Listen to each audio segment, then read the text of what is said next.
Hello YouTube, it is MacDude98 and welcome to my Apple 2015 predictions video. The Apple Watch was announced in September 2014 with a launch date of early 2015. Most likely the date of early 2015 is pointing to March, as retail training is said to be taking place in mid-February. The Apple Watch will come in 38 and 42mm sizes, and it will be available in a variety of different materials and colors. Look for an unboxing and review on my channel later this year. The iPhone just got its major redesign in September 2014, so the changes on the next iPhone will be mostly internal. The iPhone 6s and 6s Plus will feature a new, faster processor, a better camera, and a few other features that will separate itself from the iPhone 6 and 6 Plus.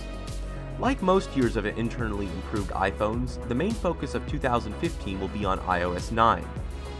Like I predicted in 2014, the iPad saw a minor revision last year, which was to be expected after how much had changed in the original Air and iPad Mini 2. This year, however, will bring bigger revisions. We will likely see a faster processor added in the iPad, as well as a possibility of a higher resolution screen. We will also see a redesign this year as well. The iPad Air 3 and iPad Mini 4 will carry over the design language of the iPhone 6 and 6 Plus. This means that the chamfered edges will be replaced with curved glass and aluminum. These changes will make the iPad easier to hold as well as more durable. This year will also be the year that we see a 12.9-inch iPad Pro. This iPad will be aimed more at professionals that do work on their iPads and would like to use iPad apps on a bigger screen. We will also see new features added to iOS 9 that will directly benefit the iPad immensely. iOS 8 introduced a new era of iOS by adding customizability and more interconnectivity between apps and the OS.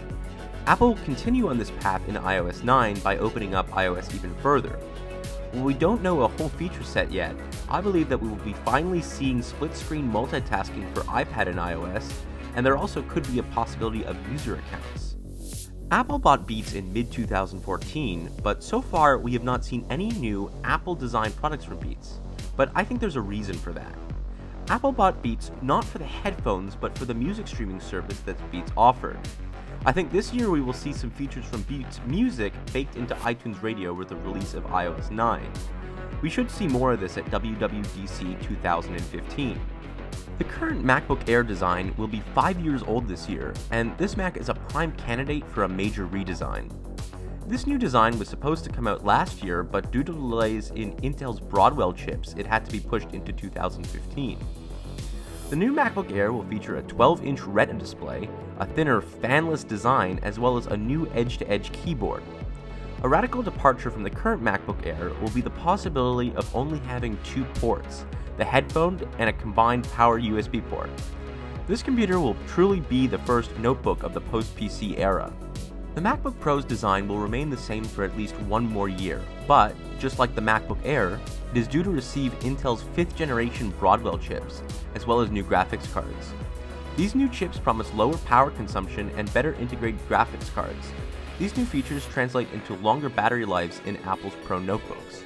The Mac Mini and the iMac will also be receiving updates later in 2015 with Intel's 5th generation Broadwell chips. I do not think that there will be new designs announced this year, because if there were new designs, they would have been announced at the same time as the iMac with Retina 5K display was last year. The Mac Pro will be updated this year with newer Intel Xeon processors and graphics cards. But the real question is whether Apple will find a way to put Thunderbolt 3 into the Mac Pro to power a Retina 5K display. If Apple puts Thunderbolt 3 into the 2015 Mac Pro, then we will see a new Retina 5K Cinema display this year. If not, we will have to wait for 2016 for this to happen. I hope you enjoyed my Apple 2015 predictions video. If you are feeling like being awesome, like this video and subscribe to MacDude98 for more product coverage in the future. Also be sure to visit thinkjacob.com. I have some pretty exciting stuff coming in 2015, so stay tuned.